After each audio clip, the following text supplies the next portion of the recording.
السلام ہے میرے آقا میرے باقر مولا، السلام ہے میرے آقا اعوذ باللہ من الشیطان الرجیم، بسم اللہ الرحمن الرحیم، الحمد للہ رب العالمین، وصلی اللہ علی محمد وآلہ الطیبین الطاہرین، ان للہ وانا الیہ راجعون، الا لعنۃ اللہ علی القوم الظالمین، وسيعلم الذین ظلموا ای منقلب ینقلبون۔ تمام مومن و مومنات کی خدمت میں، خاص کر امام زمان علیہ السلام کی بارگاہ میں تسلیت اور تعزیت عرض کرتے ہیں شہادت امام محمد باقر علیہ السلام کے موقع پر، اور انشاءاللہ کہ آج کے دن کے صدقے خدا ہمیں امام کی سیرت پر عمل کرنے کی توفیق عطا فرمائے، اور انشاءاللہ ہم سب باقری، حسینی اور فاطمی صحیح معنوں میں بن سکیں۔ آپ کی سیرت سے متعلق چند نکات جو آپ کے گوش گزار کرنے ہیں، اور انشاءاللہ کہ ان چیزوں سے ہم سیکھ سکیں بہت اچھے طریقے سے، اور اس معنویت کو اپنے اندر، اپنی شخصیت، اپنے کردار کے اندر جذب کر سکیں۔ امام محمد باقر علیہ السلام کی شخصیت وہ شخصیت ہمیں نظر آتی ہے کہ جہاں پر ایک بار پھر مرج البحرین یلتقیان کی منزل ہے۔ جس طرح سے پروردگار عالم نے نور جناب علی اور فاطمہ سلام اللہ علیہا کو یکجا کیا، اور آپ کے عقد کے بعد امام حسن اور امام حسین علیہ السلام ہمیں نظر آتے ہیں، آپ کا نور امامت نظر آتا ہے۔ بالکل اسی طرح سے یعنی جب یہ نور حضرت محمد مصطفیٰ کے صلب میں تھا، حضرت فاطمہ زہرا سلام اللہ علیہا کا، اور امام علی علیہ السلام کا نور صلب جناب ابو طالب میں تھا، اور ان دونوں انوار کو پروردگار عالم نے جب امامت کو یعنی یکجا کرنا تھا تو ان دونوں انوار کو یکجا کیا، اور پھر نور امامت یعنی امام حسن اور امام حسین علیہ السلام۔ پھر یہاں سے یہ دو انوار میں یعنی جب یہ سپلٹ ہو گیا یہ نور امام حسن اور امام حسین، اب امامت کے بارے میں جو لوگ کہتے ہیں کہ یہ خاص کر کے امام زمان علیہ السلام کے بارے میں کہ یہ آپ حسنی ہیں یا آپ حسینی ہیں، پروردگار عالم نے اس امامت کے نور کو یکجا کر دیا، یعنی حسن اور حسینی نور کو کس مقام پر یکجا کیا، کہاں یکجا کیا، کہ جب فرزند امام حسین علیہ السلام یعنی امام زین العابدین کا عقد دختر امام حسن مجتبی یعنی جناب فاطمہ بنت حسن سلام اللہ علیہ سے ہوا، تو دوبارہ وہی مرج البحرین یلتقیان کی منزل آئی، اور پروردگار عالم نے نور امام محمد باقر علیہ السلام کو خلق کیا، آپ متولد ہوئے۔ اور ہم یکم رجب المرجب ولادت باسعادت ہم مناتے ہیں امام محمد باقر علیہ السلام کی۔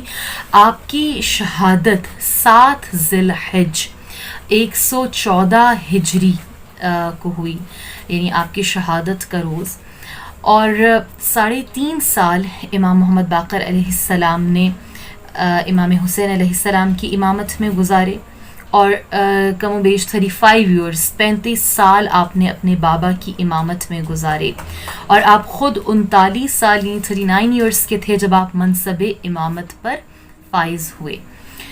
آپ چشمدید گواہ کربلا کے واقعے کربلا کے، وہ عظیم سانحہ، وہ عظیم واقعہ، وہ مصیبت روز عاشوراء کی کہ اس سے بڑی مصیبت جس کے بارے میں خود خدا نے کہا کہ کوئی روئے زمین پر نہ بپا ہوئی نہ ہوگی، اس کے عینی شاہد 5ویں امام محمد باقر علیہ السلام۔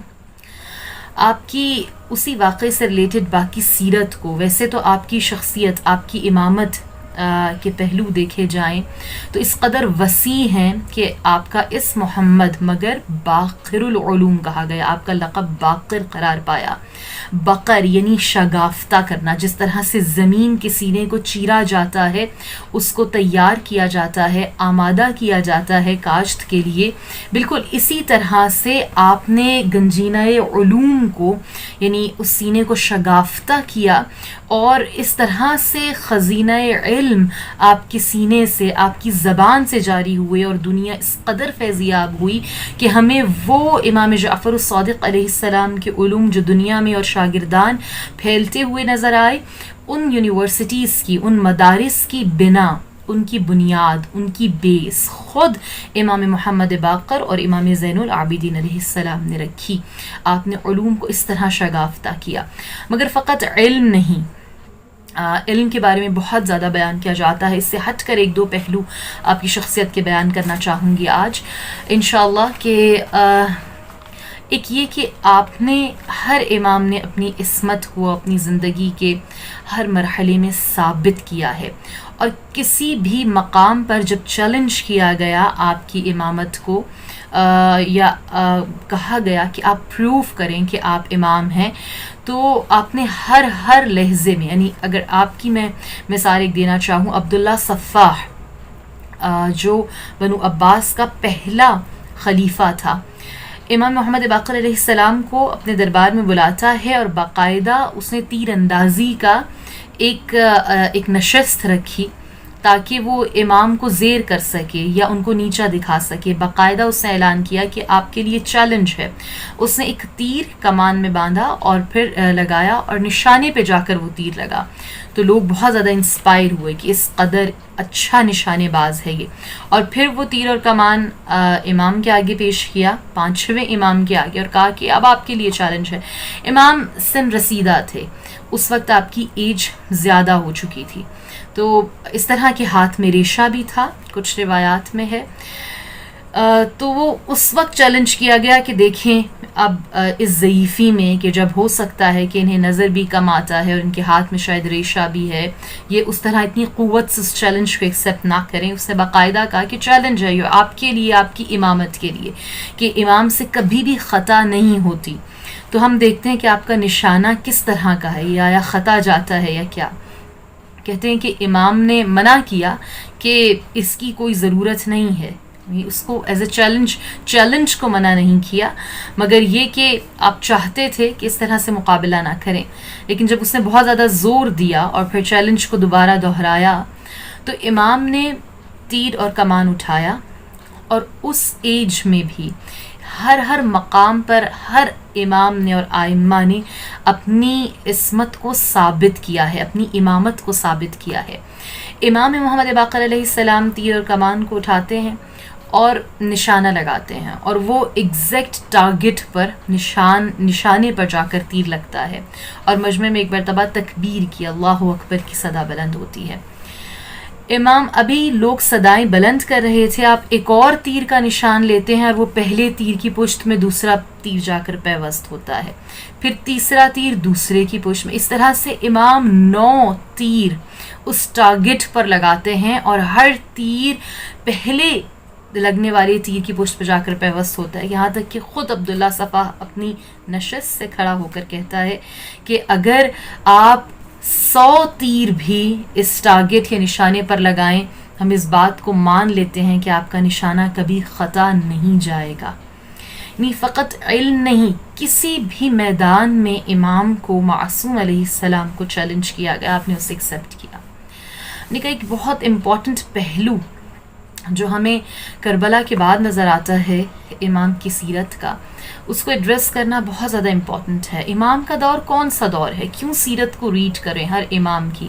آپ کی ولادت آئے، آپ کی شہادت آئے، کیوں ضرورت ہے آپ کی بایوگرافی کو ریپیٹ کرنے کی، اس سے پیغامات لینے کی؟ اور انشاءاللہ کبھی موقع ملا تو عرض کریں گے کہ تعدد انبیاء کا کیا فلسفہ ہے، کیوں اتنے آئمہ کی سیرت کو ہمارے سامنے رکھا گیا، اور انسان کے لیے تفکر کا، سوچنے کا، تعقل کا ایک دسترخوان، ایک وسیع دسترخوان بچھایا گیا کہ ہم سوچیں سیرت آئمہ معصوم رحیم السلام کے بارے میں، اور جس امام سے ریلیٹ کرتے ہیں حالات ہمارے دور کے، اس کو ہم امپلیمنٹ کریں اور دیکھیں کہ امام نے کس طرح سے سٹیپس اٹھائے، اور امام کی سیرت کو ہم کس طرح سے اس پر ہم عمل کر سکتے ہیں. میں نے کہا کہ کربلا کے بعد سیرت مختلف نظر آتی ہے. آپ امام کی تعلیمات کو دیکھیں، امام کے ارشادات، انشاءاللہ کہ آج کے دن کے صدقے کوئی بھی آپ کتاب اٹھائیں اور دیکھیں کہ امام محمد باقر علیہ السلام، تو آپ کو بہت بیسک تعلیمات، بہت بنیادی تعلیمات ملیں گی آپ کے ارشادات میں. لیکن جب کہ آپ کا دور اگر دیکھیں تو کون سا دور ہے؟ فقہا کا دور ہے. یعنی علم اس قدر پھیلا ہوا ہے، اس قدر زیادہ ہے. یہ نہیں ہے کہ آپ کا زمانہ وہ زمانہ ہے کہ لوگ قرآن نہیں جانتے یا نماز نہیں جانتے یا روزہ یا زکوٰۃ ان مسائل سے واقف نہیں ہے، نہیں، بلکہ اس طرح سے کہ جیسے فقہ میں PhDs بیٹھے ہوئے ہیں، مگر مسئلہ کہاں پر ہے؟ کیا مسئلہ ہے امام کے دور میں؟ امام کو کثرت نہیں بلکہ امام کو خلوص چاہیے.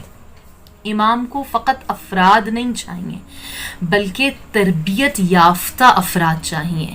بالکل اسی طرح کہ جس طرح سے امام جعفر صادق علیہ السلام کے دور میں ابو مسلم خراسانی 2-3 لاکھ کا لشکر لے کر آتے اور کہتے ہیں کہ امام آپ کے ہاتھ پر بیعت کریں گے. امام بالکل بھی اس کے لشکر سے انسپائر نہیں ہوتے بلکہ آپ اپنے ایک جانے والے کو شہر سے باہر لے کر آتے ہیں اور آ کر ایک بکریوں کا ریوڑ دیکھتے ہیں تو ان میں 18-20 بکریاں. کہتے ہیں کہ اگر اتنے بھی ہمیں پرخلوص مل جائیں نا تو ہم قیام کر لیں. یہی معاملہ امام محمد باقر علیہ السلام کا ہے. آپ نے کہا کہ فقط افراد نہیں بلکہ تربیت یافتہ افراد. ہمیں کثرت نہیں چاہیے نہ عمل کی نہ لوگوں کی، ہمیں اخلاص چاہیے. خلوص کے جو بلند ترین درجہ ہے، جو بہترین عبادت ہے، عبادات میں افضل ترین عبادت اخلاص ہے. کم عمل ہو، چھوٹا عمل ہو مگر خالص ہو، مگر یہ کہ قربتاً الی اللہ ہو، مگر یہ کہ اس کے اندر اخلاص ہو.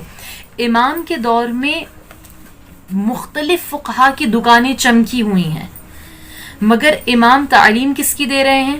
بنیادی تعلیمات، جس کو لوگ فراموش کر چکے ہیں. یعنی فقیہ ہیں، بہت بڑا عالم ہے مگر اندر سے کھوکھلا ہے، دین پر اس طرح سے عمل نہیں کر رہا کہ جس طرح سے امام جن بنیادی تعلیمات کی طرف لانا چاہ رہے ہیں. میں نے کہا کچھ ارشادات اگر دیکھیں تو اندازہ ہو. کیا امام کی حدیث میں ملتی ہے؟ مسواک ایک بہترین چیز ہے، مسواک کیا کرو. 5ویں امام فرما رہے ہیں.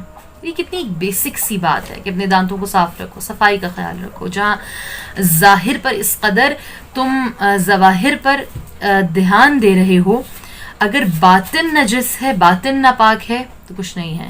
یعنی اپنی انفرادی صفائی کا خیال، اور باطن بھی اور ظاہر دونوں چیزوں کا پاک ہونا کس قدر اہم ہے، ضروری ہے.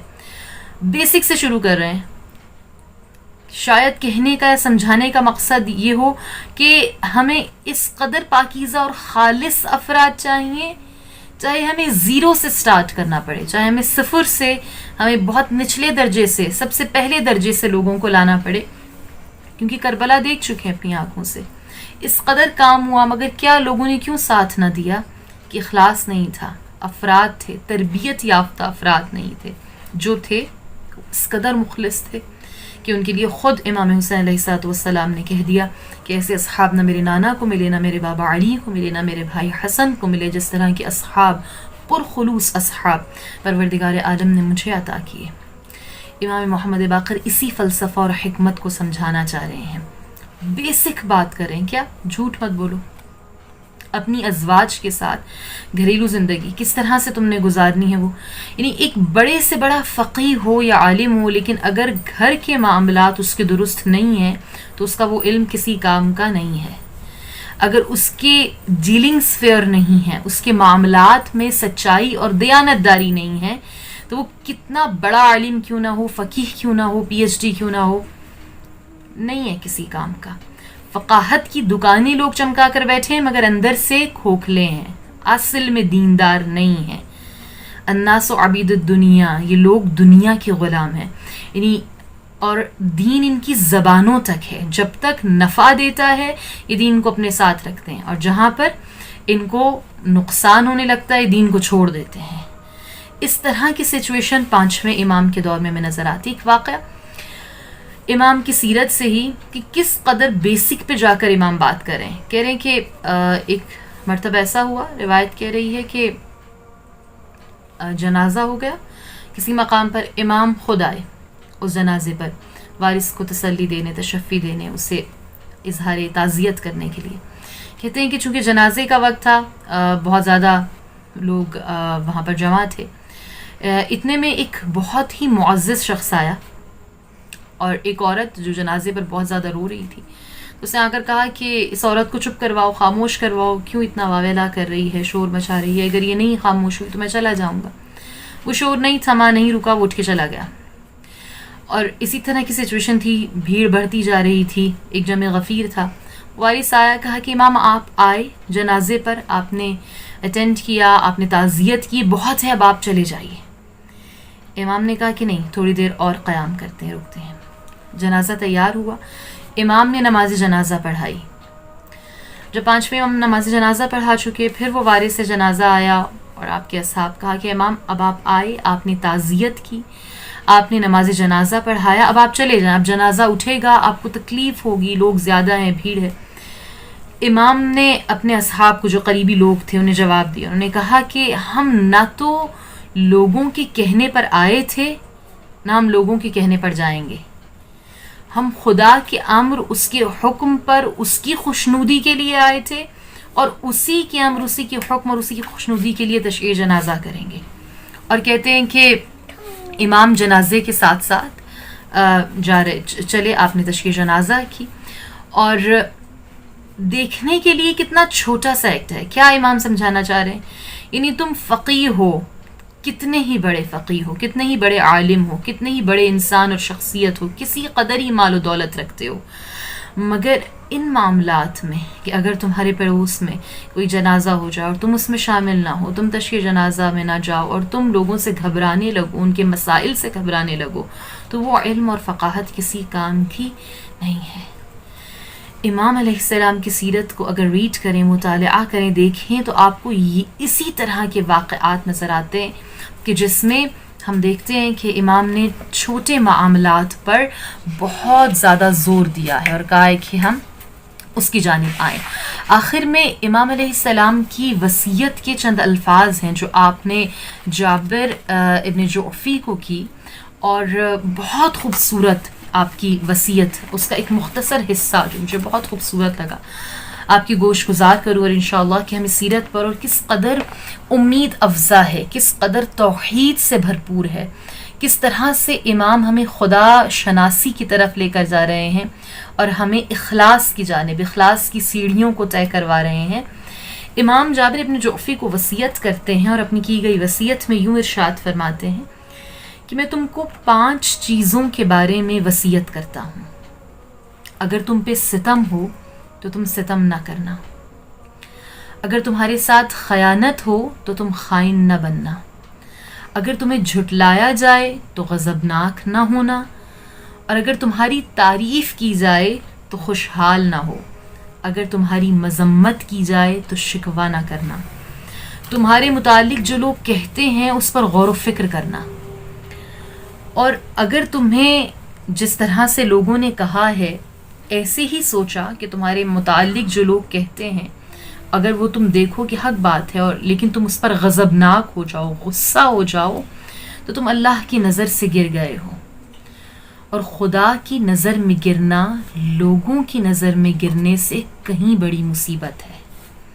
لیکن اگر تم نے اپنے آپ کو لوگوں کے کہنے کے برخلاف پایا کہ جو لوگ تمہیں کہتے ہیں لیکن اس طرح نہیں ہے، وہ سچ نہیں ہے، تو اس صورت میں بغیر کسی زحمت کے تم عظیم اجر اور ثواب کے مستحق اور حقدار قرار پائے ہو۔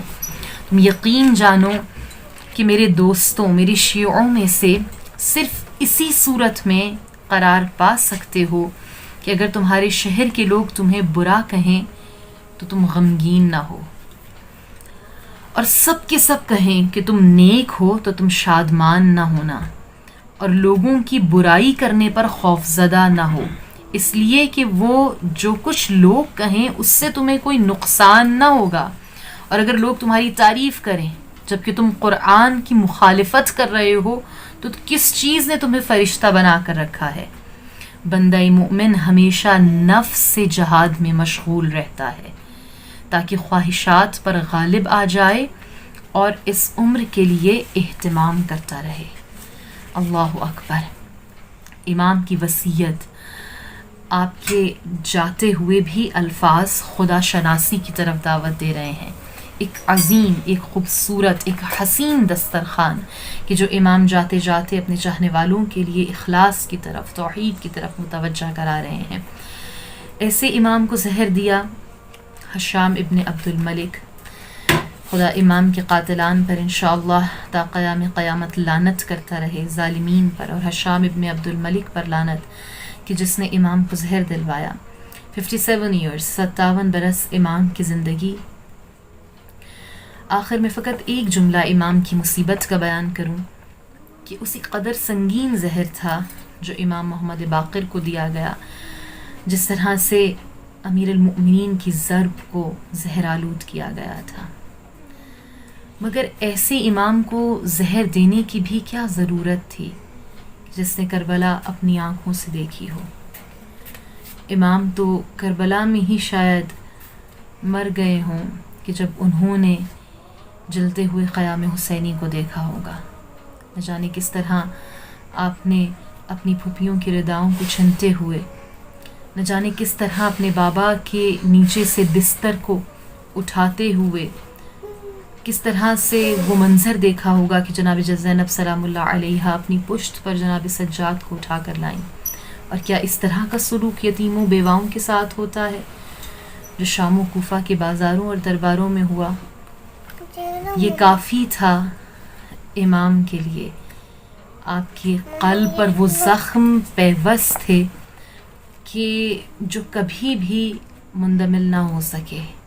کربلا کو اپنی آنکھوں سے دیکھنے کے بعد، اس قدر کربلا بیان کرنے کے بعد امام چاہنے والوں کو بس یہی کہتے تھے کہ اگر ہم تمہیں حقیقت میں بتا دیں کہ کربلا میں کیا ہوا تو یقین جانو ہمارے چاہنے والوں کے کلیجے پھٹ جائیں، ان کے دل پھٹ جائیں، برداشت نہ کر سکیں اگر ہم اصل اور حقیقت میں کربلا کو بیان کر دیں۔ اِنَّ لِلَّهِ وَإِنَّا إِلَيْهِ رَاجِعُونَ۔ أَلَا لَعْنَةُ اللَّهِ عَلَى الْقَوْمِ الظَّالِمِينَ وَسَيَعْلَمُ الَّذِينَ ظَلَمُوا أَيَّ مُنْقَلِبٍ يَنْقَلِبُونَ۔